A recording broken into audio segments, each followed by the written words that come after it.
और पेशेंट अपना ये लैब रिपोर्ट सेंड करते हुए खुश होते हुए उन्होंने मुझे 2 लाइन लिखा है। इसको अगर आप पढ़ेंगे तो आपको समझ में आ जाएगा कि पेशेंट को कितना इंप्रूवमेंट हो गया है। इनका सेक्स डिजायर लिबिडो फिर से नॉर्मल हो गया, सेक्स के प्रति इच्छा जो है इनको फिर से आना स्टार्ट हो गया। सीमेन जो बिल्कुल नहीं निकल रहा था, एकदम कम क्वांटिटी में निकल रहा था, वो भी नॉर्मल हो गया। अंडकोश जो छोटा हो गया था, सिकुड़ गया था, वो भी ठीक हो गया। तो इसीलिए मैं आप लोगों को बार बार बोलता हूं कि पुरुषों की कोई भी यौन समस्या क्यों ना हो, homeopathic treatment is the best treatment. किसी भी तरह का कोई भी यौन समस्या क्यों ना हो, उसका आंसर होम्योपैथी के पास ही होता है।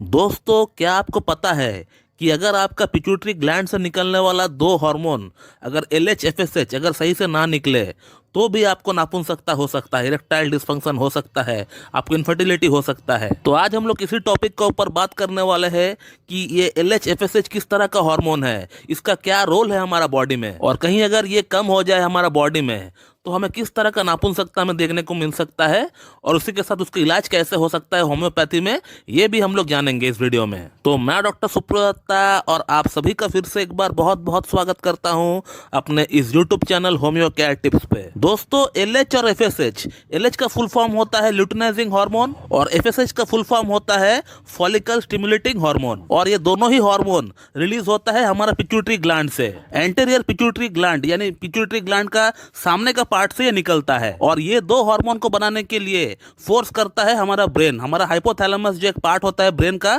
वो फोर्स करता है पिट्यूटरी ग्लैंड को ये 2 हार्मोन बनाने के लिए। और ये 2 हार्मोन को निकालने के लिए हमारा हाइपोथैलेमस एक और हार्मोन को बनाती है जिसका नाम है GnRH, जिसका फुल फॉर्म है गोनाडोट्रोपिन रिलीजिंग हार्मोन। और ये गोनाडोट्रोपिन रिलीजिंग हार्मोन एक पुरुष का अंदर तब निकलता है जब उस पुरुष का उम्र 13 ईयर्स यानी 13 वर्ष जब हो चुके होते हैं। अब इस हार्मोन का निकलने का कारण यही है कि मेल रिप्रोडक्टिव सिस्टम को डेवलप करना, ताकि एक मेल में टेस्टिस का फंक्शन रेडी हो सके, ताकि वहां स्पर्मेटोजेनेसिस यानी वीर्य का उत्पन्न हो सके। लेकिन ये सभी काम गोनाडोट्रोपिन हार्मोन खुद नहीं कर पाती है, इसीलिए हमारा पिट्यूटरी ग्लैंड का वो सहायता लेती है। और इसीलिए हमारा पिट्यूटरी ग्लैंड LH और FSH हार्मोन को बनाती है, ताकि LH और FSH का सहायता से इन सभी चीजों को बनाया जा सके। तो पुरुषों का रिप्रोडक्टिव सिस्टम के लिए ये 2 हार्मोन बहुत ही अहम होता है, बहुत ही इंपॉर्टेंट होता है। तो इन 2 हार्मोन का लेवल अगर कम हो जाए तो बेशक आपको कई सारी यौन समस्या आपको देखने को मिल सकता है, जो कि शारीरिक और मानसिक दोनों तरह की नापुंसकता कहा जाएगा। तो ऐसे ही कुछ समस्याओं के साथ आज से 4 महीना पहले एक पेशेंट हमसे ऑनलाइन कंसल्ट किए थे अपना लैब रिपोर्ट के साथ। ये जो आप स्क्रीनशॉट देख रहे हैं, ये पेशेंट ने मुझे फर्स्ट टाइम किया था मेरे पास अपॉइंटमेंट बुक करने के लिए। इस पेशेंट का LH और FSH दोनों ही हार्मोन कम सीक्रेट होता है, कम मात्रा में निकलता है। और पेशेंट ने जो मुझे लैब रिपोर्ट भेजा है उसको भी आप ठीक से देखिए, जहां पे मैंने अंडरलाइन कर रखा है। आप मेरे ख्याल से देख पा रहे होंगे कि इनका LH जो है वो 0.57 इंटरनेशनल यूनिट पर लीटर है, और FSH जो है वो 0.67 इंटरनेशनल यूनिट पर लीटर पे है, यानी दोनों ही काफी कम मात्रा में निकलता है। यानी इनको शारीरिक नापुंसकता के साथ साथ मानसिक नापुंसकता भी हो चुका है। और ऐसा क्यों हुआ? ऐसा होने के पीछे जो कारण है वो ये है कि इन्होंने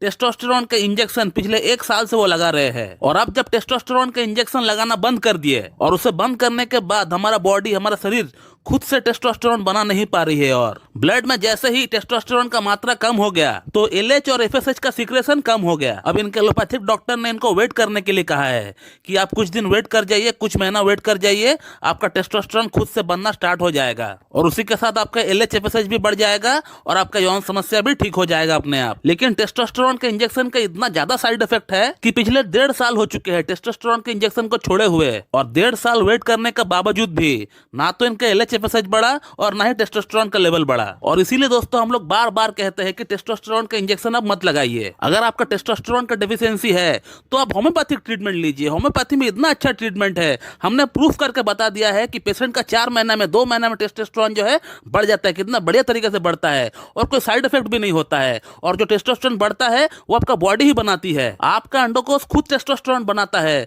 ना कि कोई मेडिसिन के जरिए कोई इंपैक्ट डाल के आपका टेस्टोस्टेरोन बढ़ाया जाता है। और अब इस पेशेंट की अगर समस्याओं की बात करें तो इस पेशेंट की टेस्टोस्टेरोन का लेवल फिर से लो हो चुका है, जैसे पहले हुआ करता था। इन्होंने मुझे अपना टेस्टोस्टेरोन का रिपोर्ट भी भेजा था जो कि 250 नैनोग्राम पर डेसीलीटर के आसपास था। फिर हमने इनका एक थॉरोली केस टेकिंग किया, और केस टेकिंग करके हमने इनका ट्रीटमेंट स्टार्ट कर दिया होम्योपैथी में। पेशेंट का हमने पूरा केस टेकिंग किया थॉरोली, और केस टेकिंग करने के बाद पेशेंट को हमने अर्जेंटम नाइट्रिकम प्रिस्क्राइब किए। अर्जेंटम नाइट्रिकम को हमने 0/9 से स्टार्ट किए थे इस केस में, और 15 दिन में एक बार हमने इनको सिलेनियम 1M लेने के लिए कहा था। और तकरीबन तकरीबन 4 महीने बाद हमने इस पेशेंट का लैब रिपोर्ट फिर से निकाला है।